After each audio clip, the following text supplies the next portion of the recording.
teman-teman, dimanapun kalian berada, seperti peta yang ada di belakang saya.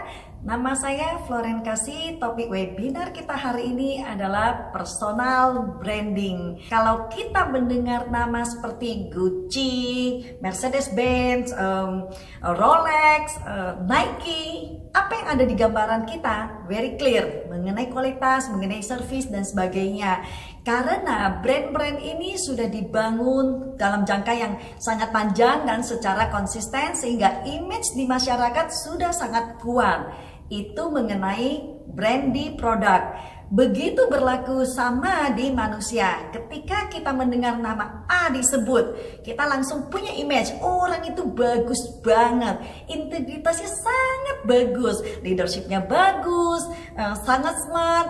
Pokoknya kalau saya punya kesempatan, saya mau banget belajar dari si A. Kita dengar nama si B, wah langsung juga punya image wanita yang sangat strong tapi sangat lembut, berada di dekatnya itu serasa damai sekali. Kita begitu dengar nama C, kita langsung tenot, kita nggak mau ketemu. Kenapa? Karena tukang komplain, pokoknya negatif, dan rasanya kalau ketemu dia itu gosip aja dibicarakan. Terus kita bukannya bertambah semangat, terasa sebegitu banyak energi yang tersedot. Nah, inilah image ataupun reputasi personal branding yang ada di seseorang. So, apa itu personal branding? Adalah what people talk about you when you are not in the room. Apa yang orang bicarakan mengenai Anda ketika Anda tidak berada di tempat. Nah, siapa saja yang punya personal branding? Semuanya. Mau ibu rumah tangga, mau salesman, entrepreneur, musician, artis dan sebagainya. Pada dasarnya kita semua ada personal branding. Poinnya adalah itu di manage dengan bagus atau tidak, ya. Nah, zaman sekarang itu internet begitu mudahnya diakses. Ketika kita mendengar nama seseorang, kita pasti akan mulai minimal googling. Oke, saya pengen tahu nama ini, siapa dia. Orang juga sama, ketika mendengar nama kita, mereka juga melakukan hal yang sama. Nah, akan muncul informasi. Informasinya banyak atau tidak banyak? Ya, tergantung, oke? Poinnya adalah informasi yang muncul itu sesuai atau tidak sesuai dengan yang kita harapkan. Ya, itu kenapa membangun personal branding sangat penting. Karena jika kita tidak membangunnya, maka persepsi itu akan dibangun oleh orang lain. So if you do not define our personal brand, someone else will do. Okay? So, nah ini saya kasih satu grafik di mana kita bisa melihat bahwa gambaran lingkaran pertama adalah bagaimana kita melihat diri kita. Lingkaran yang kedua adalah bagaimana orang lain melihat diri kita. Kalau dua lingkaran ini tidak menyatu, berarti personal branding yang kita harapkan itu tidak terjadi karena persepsi yang tercipta sangat berbeda. Tetapi kalau misalnya ada menyatu dan semakin meluas daerah bersamanya, berarti personal branding kita itu mulai tercipta dan semakin banyak kesamaannya, berarti semakin bagus. Oke, ini kenapa personal branding perlu dibentuk. Karena banyak sekali orang-orang yang punya potensi bagus, talentanya bagus, potensinya bagus, pinter dan sebagainya, tapi nggak sukses. Why? Seringkali orang-orang yang dengan potensi seperti itu, mereka tidak punya personal branding yang kuat, yang positif, sehingga mereka tidak mendapatkan opportunity.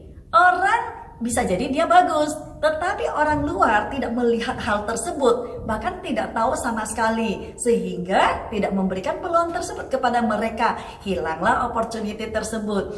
So the key to success adalah personal branding. Personal branding memegang peranan yang sangat-sangat besar. Makanya ada istilah mengatakan bahwa the future of branding is personal branding. Personal branding, it's you. You are your brand. You are your brand. Mahatma Gandhi mengatakan, my life is my message.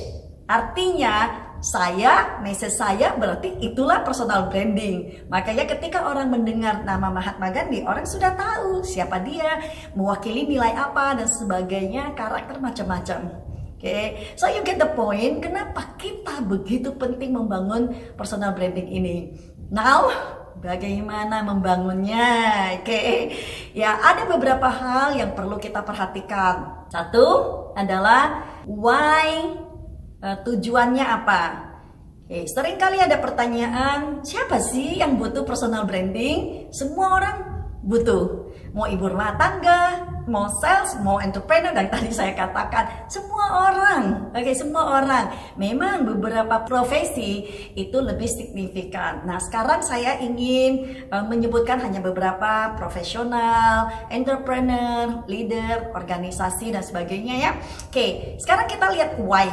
Untuk seorang profesional, personal branding yang positif dan kuat pastinya akan memudahkan karir mereka. Very clear ya.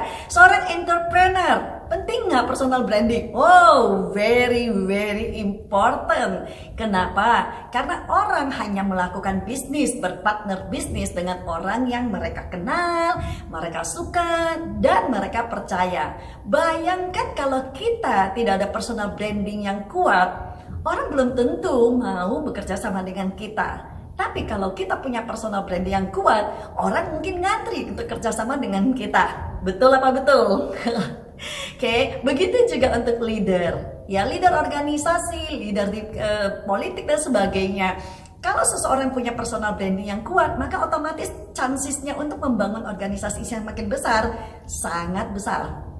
Ya, jadi harus tahu why-nya. Kenapa? Karena membangun personal branding itu butuh usaha. Butuh usaha.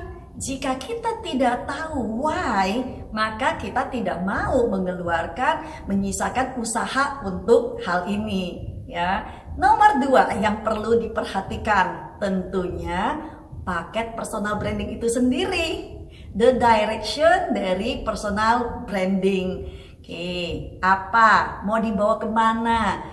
Istilahnya kalau kita bungkus kadonya ini isi apa nih? Gitu ya. Oke, yang pertama adalah mengenai value. Oke, personal branding adalah mengenai your image, your vision, your mission, and your value. Nah, value ini penting sekali. Value yang kita hidupi. Ya, yang kita hidupi, yang leket sama kita, dan value yang memang kita mau kembangkan, ya, yang mau menjadi targetnya kita. Contoh, ada orang yang memang sangat fokus untuk mengembangkan value berkaitan dengan family life. Ini yang pertama. Yang kedua adalah karakter. Tetapi karakter mana nih? Karakter mana nih yang mau kita tonjolkan, yang lebih menjadi spesifiknya kita? Oke, itulah fokus kita. Contohnya seperti ini.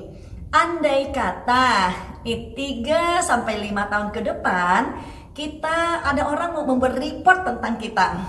Oke, 3, 5, 10 tahun ada orang mau membuat report tentang kita.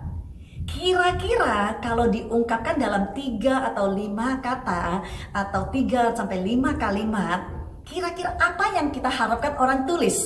Ya, spesifiknya apa? Nah, itulah personal brandingnya.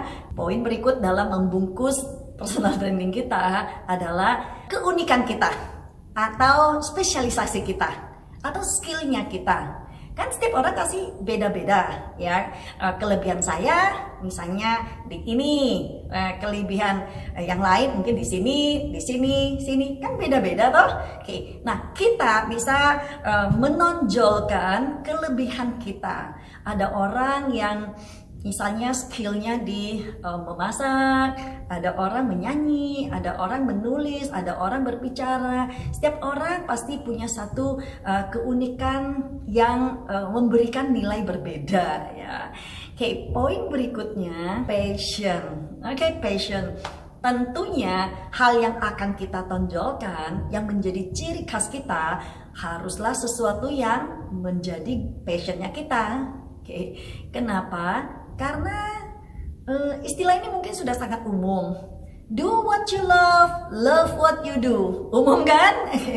Coba sekarang bayangkan, personal branding ini lifetime proses.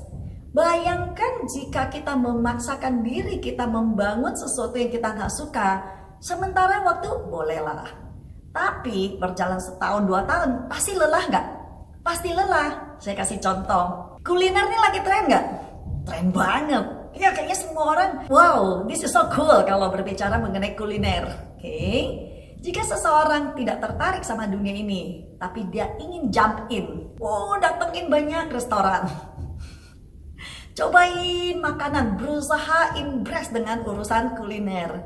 Coba baca buku kuliner. Pokoknya pengetahuan mengenai kuliner. Bisa nggak? Bisa. 1 tahun, 2 tahun masih oke. Tahun ketiga mungkin udah enak ya, udah menyiksa sekali, oke? Karena bukan passion kita. So kalau memang itu bukan passion kita akan tersiksa dalam melakukannya. Ya, jadi benar-benar carilah yang sesuatu yang memang menarik minat kita, yang memang benar-benar menjadi passion kita. Buat saya misalnya sharing, berbicara, misalnya passion. Buat orang lain belum tentu. Oke, nah catatan penting berikutnya adalah mengenai keotentikan. Oke, zaman sekarang adalah zaman tiru meniru. Zaman tiru meniru. Maksudnya apa? Kita bisa melihat begitu banyak hal di dunia sosial media. Oke, kayaknya nih keren nih, kayaknya ini begini oke banget nih. Oke, kita mulai meniru. Akhirnya kita kehilangan identitas diri kita. Oke, ingat, hati-hati. Pada saat bicara personal branding, kita berbicara mengenai keotentikan. Balik lagi, this is lifetime proses ya. Personal branding adalah tentang memasarkan diri kita. Jadi yang dipasarkan itu harusnya sesuatu yang otentik. Be yourself. Do something yang memang comfort buat kita. Kalau tidak comfort, ya jangan. Karena akan melelahkan. Ya, sangat melelahkan kalau kita tidak hidup untuk diri kita sendiri. Kalau kita coba menghidupi orang lain, kehidupan orang lain, wow, very tiring. Sangat-sangat melelahkan. So, just feel comfort apa yang menurut Anda oke. Ya, so that's good. Okay, let's go to the next. Now, bagaimana mengkomunikasikan keluar? Ingat, personal branding adalah tentang memasarkan diri kita. Jadi, berarti ini semua paket ini kan harus dikomunikasikan keluar. Kalau enggak, siapa yang tahu? Ya kan? Nah, ada 2 cara, yaitu offline dan online. Bicara mengenai online. Online so powerful. It's extremely powerful. Why? Mari kita bandingkan. Zaman dulu kalau orang mau membrandingkan dirinya, mereka mungkin buat iklan di TV, buat iklan di majalah, koran, atau bahkan pasang billboard. Nah, pertanyaannya, besar apa besar investasinya? Oh, besar sekali. Berapa banyak yang melihat? Kalau pasang billboard, ya paling orang yang lewat jalan tersebut. Kalau pasang majalah, ya paling orang yang berlangganan di majalah tersebut. Ya kan? Oke, tapi sekarang kita perhatikan online. Nah, saya mau tunjukkan angka. Oke, sekarang kita lihat angka ini berapa. Berdasarkan data di Januari 2018, populasi dunia adalah 7,5 miliar. Pengguna internet itu 4 miliar lebih. Pengguna sosial media itu 3 miliar lebih. So berarti hampir 50% masyarakat, artinya populasi dunia itu mempunyai sosial media. Dan yang menarik ini kan angka setahun yang lalu, berarti Januari 2019 sangat mungkin nggak sudah bertambah? Oh, pastinya. Nah, kita lihat lautan yang begitu luas ya, lautan online yang begitu luas bisa kita terjuni tanpa investasi yang berarti, yang signifikan. Ya, saya nggak bilang bahwa free ya, basically it's free. Tapi ketika kita ingin do more, kita ingin melakukan lebih, ya mungkin ada investasi. Tapi investasinya sangat kecil dibandingkan zaman dulu offline-nya. ya. Nah, yang menarik bagaimana kita membangun personal branding di kolam ini ya. Satu, kita harus manage ya secara rutin dan konsisten. Apakah itu daily basis ataupun weekly basis. Harus di manage secara konsisten di mana? Ya di lingkungan network kita. Nah, kalau berbicara dunia online, network kita apa? Ya orang-orang yang terhubung sama kita. Ya orang-orang yang terkonek sama kita di sosial media kita. Ya orang kita follow, orang yang follow kita, itulah network kita. Oke, dan update status kita secara reguler. Why? Karena dunia sekarang itu begitu dinamisnya, perubahan tuh setiap saat berubah. Nah, orang-orang juga mengharapkan melihat perubahan yang kita alami. Kalau kita update status kita 3 tahun yang lalu dan kita berharap orang masih fokus dengan data tersebut, orang nggak mau. Karena orang tahu bahwa sekarang ini dunia sudah bergerak dengan sangat cepat. Saya mau tahu apa yang terjadi kemarin. Ini status ini tuh penting memang karena kita bergerak di dunia dinamika, oke? Dan ini yang paling penting. Apa yang kita sharingkan, social sharingnya kita di dunia online ya, ini pegang peranan sangat besar. Bayangkan jika seseorang dia post yang negatif, kritik ini nggak karu-karuan, lalu orang mencari data kita, jejak kita di online, ketik nama kita, yang keluar teng teng ting. Oke. Kalau itu adalah negatif, otomatis persepsi yang tercipta adalah negatif. Personal branding kita akan mulai negatif. Berbahaya? Kembali lagi. Saya berbicara dalam hal ini, kita bicara kita di dunia entrepreneurship kan? Oke, balik ke kita. Apakah kita mau bekerja sama dengan orang yang jejaknya banyak negatifnya? Gak mau. Kalau kita nggak mau, sama orang lain juga nggak mau bekerja sama dengan kita kalau kita menunjukkan banyak jejak negatif. So be careful dengan apa yang kita posting, apa yang kita sharingkan. Oke, orang mudah sekali menilai kita dari social sharingnya kita, ya. So ini benar-benar online ini adalah daya ungkit yang sangat besar. Tetapi jika digunakan secara tepat, jika digunakan secara positif, oke. Nah, sekarang hotnya ya, platformnya apa?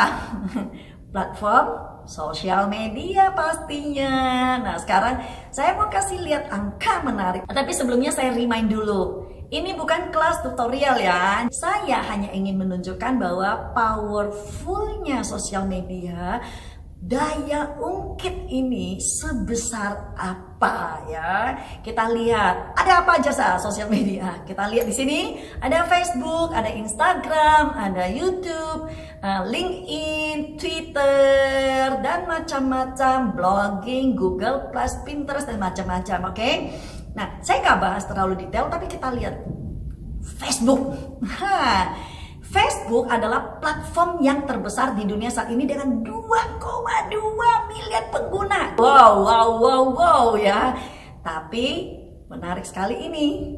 Seringkali kita ketika bertemu dengan seseorang, di menit-menit pertama dia mulai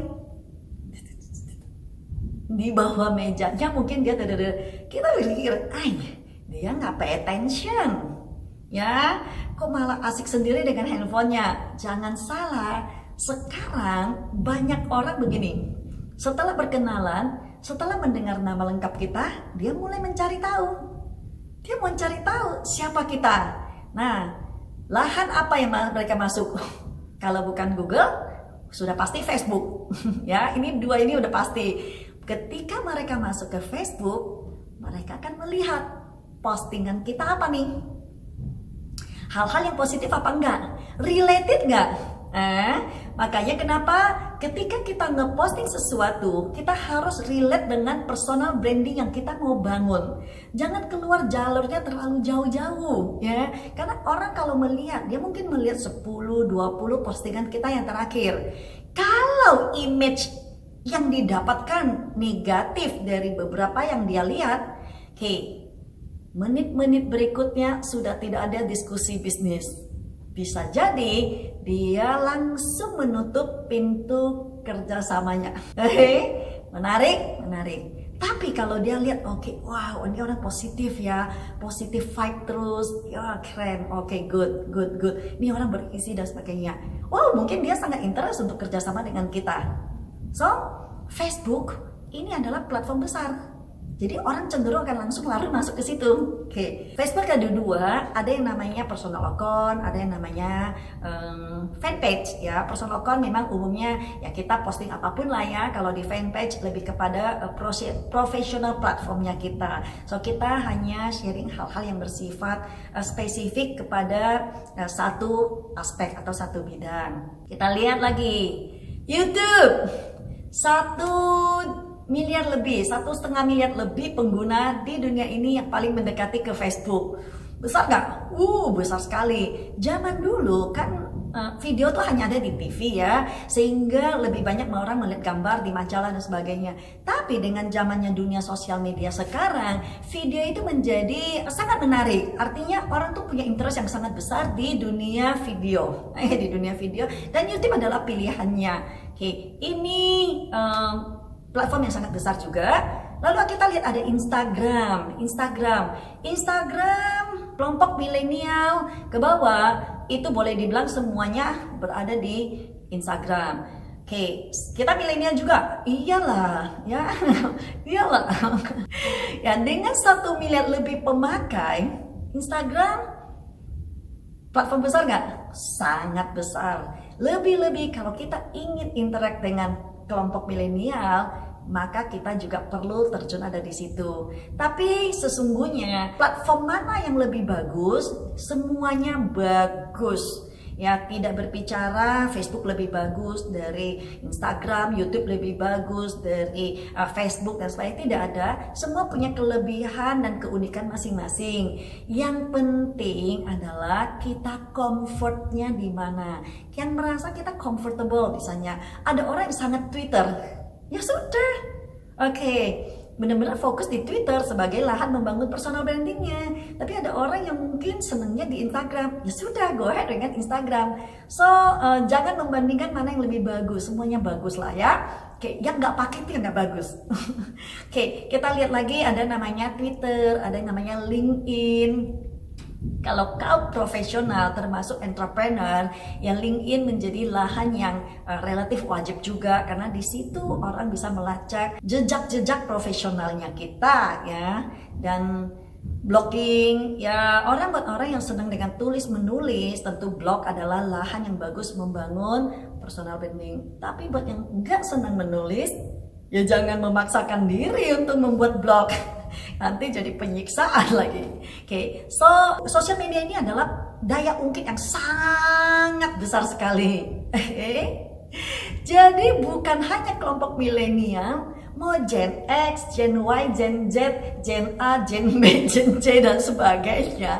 Sekarang ini sudah bukan saya nih di generasi apa, tapi bahwa saya ini hidup di zaman apa. Karena kita hidup di zaman digital, maka kita mengikuti arus digital. Kita membangun personal branding lewat kolam besar ini. Bukan kolam lagi, tapi samudra besar ini, yaitu samudra sosial media. Oke, satu catatan kecil lagi adalah mengenai foto di profile. Oke, foto di profile kadang-kadang orang ya asal ya foto lagi nggak karu-karuan dipasang sebagai profile. Ingat, personal branding dimulai dari bungkus luar. Kalau kita terima kado tapi bungkusnya adalah kertas koran yang udah kerusuh banget, ini tidak cerita mengenai tukar kado ya. Kalau tukar kado kan umum ya dibungkus pakai kertas koran, tapi ini kado biasa gitu. Bayangkan nggak, kertas koran lusuh, males kan kita buka kadonya, ya gak? Sama, kalau orang melihat profil foto kita nggak bagus, nggak karuan, orang sudah males melihat isi ke dalam. Akhirnya apa? Dia sudah coret kita dari awal. Contoh, kalau ada orang request friendship di Facebook, saya kalau lihat foto profilnya nggak karu-karuan gitu ya, Oke, saya udah pasti nggak accept, nggak lihat dalamnya lagi. Oke, so rugi nggak? Rugi banget. Jadi minimal bungkus kadonya harus bagus dulu. Nah, memang yang paling bagus adalah bungkusnya bagus, isinya bagus.